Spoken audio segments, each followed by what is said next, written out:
In this tutorial, I'm going to be teaching you how to make a quick Roblox logo like this. Hope you guys enjoy. Alright, so the first thing you're going to want to do is create a new page.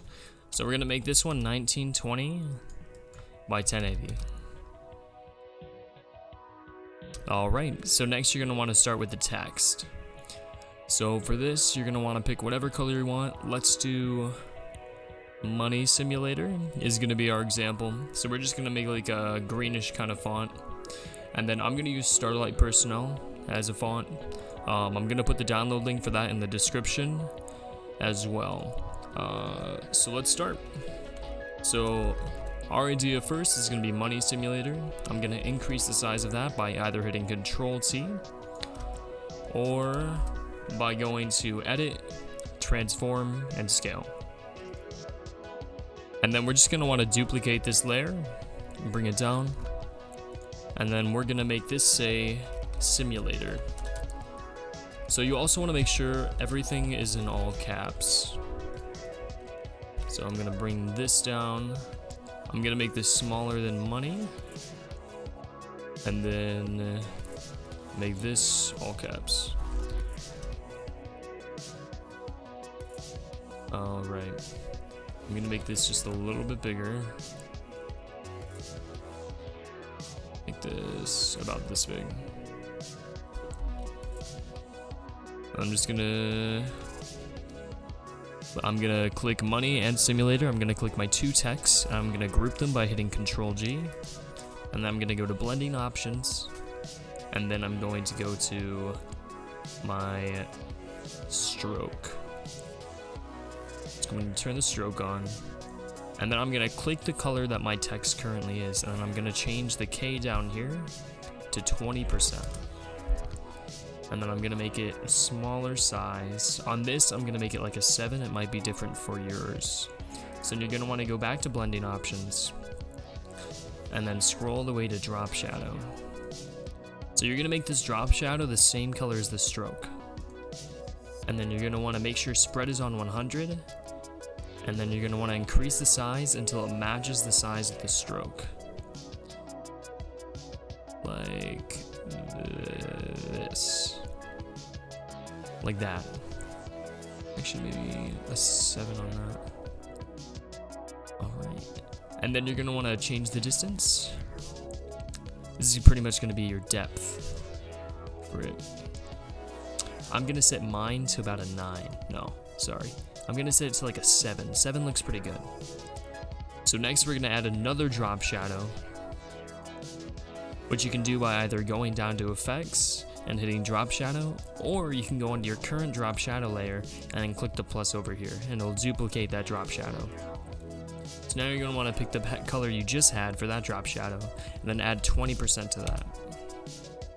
Now you're going to want to do the same thing, increase the size a bit. Just a little bit. And then increase the distance by just a tiny smidge. Now I'm going to decrease the size on mine. Alright, so I'm actually going to go back up to my other drop shadow, and I'm going to decrease the distance on that to give it more of an effect. Okay, I like that. Alright. So next we're gonna go up to Inner Shadow. And then I already have mine on. All you're gonna wanna do is bring the color over here up to white. Make sure the blend mode is on normal, and then change it to about 50%. And then you're just gonna kind of put it at 145 degrees or whatever angle you're going for shadows. So next you're going to want to make sure the size is decent. You don't want to make it too big because it's going to look weird. So I'm just going to put mine at 1. And then make sure you have the choke on 100% too. Alright. So for the final step, what you're going to want to do is go into your group with your text. You're going to click the first text and then hit New Layer here at the bottom. And then next, you're going to want to right click that, hit Clipping Mask, And then you're going to want to come over here to the brush tool. You're going to want to choose white and then change the opacity to 20%. Next, what you're going to want to do is change your brush size to a decent size so it fits about half of the text, and then click, hold shift, and go to the right. Now you're going to want to do the same for simulator down here. So click simulator, click the new layer, right click, and hit create clipping mask. And then do the same for down here. Alright, and that's how you create your logo. And if you want to use it for other stuff, you're going to want to click the group layer, click duplicate,